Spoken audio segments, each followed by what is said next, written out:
Today I'm going to show you a sneak preview of the new spreadsheet which I've called BMO. It's a bit of a joke with the BMO, Bruno's modeling on Excel.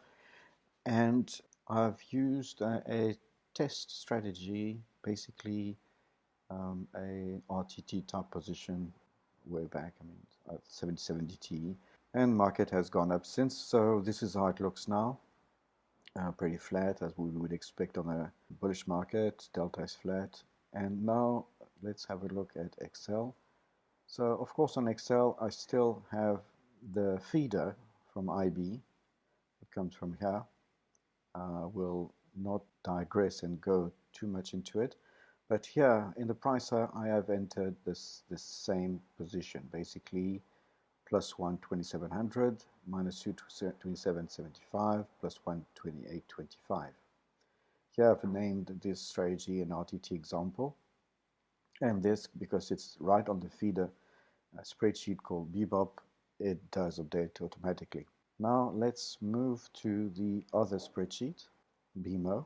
So BMO grabs everything that is in that other spreadsheet. So we have the same position here. As you can see, RTT example. You can name your various legs and calculates everything the same. The price mid 110 should be the same as over there, unless there's an update delay. No, it's exactly the same. If it's 105 here, it should be 105 here. Right.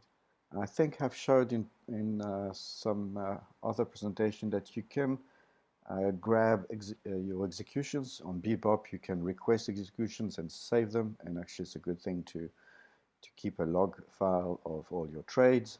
And here it calculates based on the quantities bought or sold, the cash flow for the position.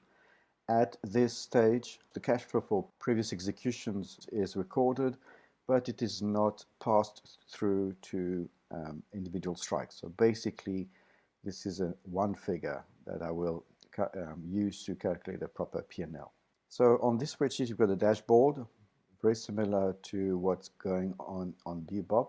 And here you have the underlying, calculated live, the spot. You can override the spot if you want to shift your calculations up or down. And the spot steps are by default 1%. I will add the possibility to have more granularity if you want to.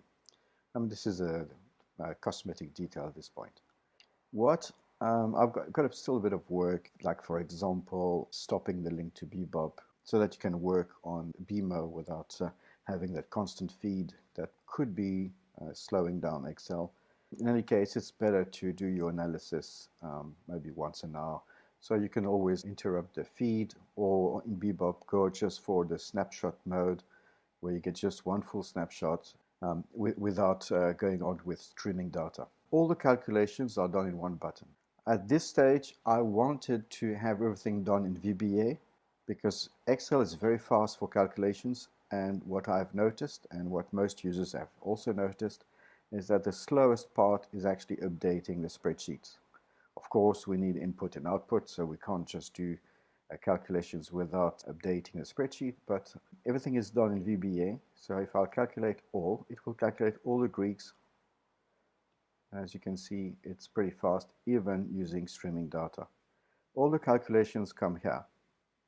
P&L for each option, the totals, the delta, gamma, vega, etc. I can add more Greeks when necessary. So basically, here you've got the Greeks. So the Greeks are calculated. Here's a spot, 28.98. This is where it's going. Let's just have a look at the P&L. It shows minus 1.4.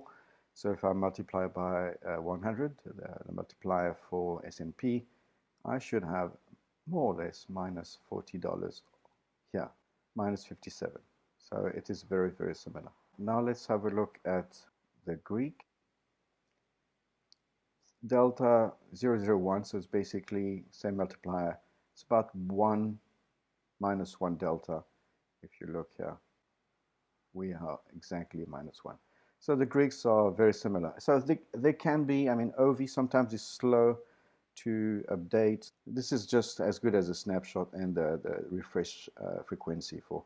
So more or less minus $47. And if I go here, I have minus $40. This is very consistent. So this is a P&L today. This is the 2 days curve. So we are around here. So we see that P&L should increase a little bit all the way to 2800 or 2840. And of course, as you can see, it will go down again. Typical of a buck and butterfly. I have the P&L as a line. I'm going to add a control to reduce the number of lines. Here we have 13, t plus 0 to t plus 13.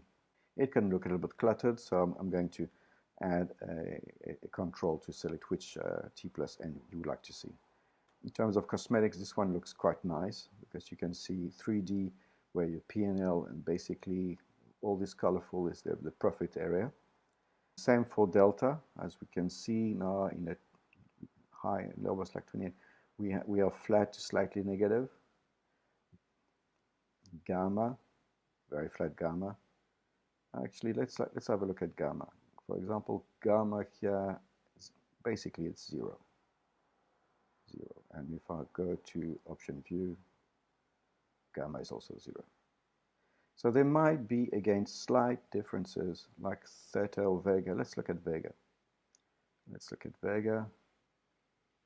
Vega, I've got minus 12 vega in my mode, EIO mode.